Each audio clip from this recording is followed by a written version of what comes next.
And finally, we are back! Yan, na-miss ko kayo! World Hemophilia Day 2024! Ang HAP para sa akin ay isang lifesaver dahil tinulungan ako ng HAP na ma-extend pa ang aking buhay sa pamamagitan ng kanilang pagmamahal at support. Ako yung nagpapasalamat sa HAP o Hemophilia Advocate of the Philippines dahil sa napakalaking tulong na naibigay niya sa katulad ko. Na dapat sana lagi kaming ma-hospital pero hindi nangyayari kasi lagi nakaalalay ang HAP.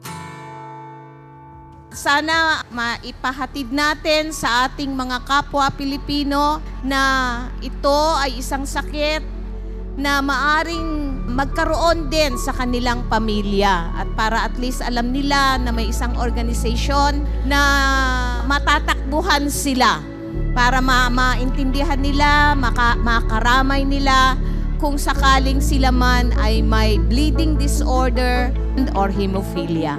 So welcome everyone, and I hope everyone will enjoy and will learn from our discussion. We are here to guide you and to help you, our patients, discern this wealth of information. So technology should bring us closer and not further apart. Thank you so much for listening, and happy World Hemophilia Day. So I was actually tasked to talk on that which happens after adolescence, of course. So I titled it Aging Beyond Hemophilia.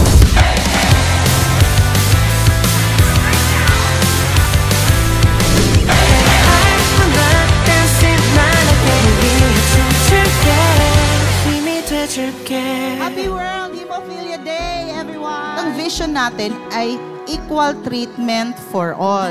Galing ka mang Batanes hanggang Hulo, dapat may access to treatment tayo at hindi lang yung mga taga Metro Manila. I'm proud to say we go out of our way para mabigyan ng equal treatment ang lahat. Whether member yan or hindi, kahit anong type of bleeding disorder, basta nakasaklaw, regardless of organizational affiliation. So kahit hindi member ng HAP, actually ay natutulungan natin.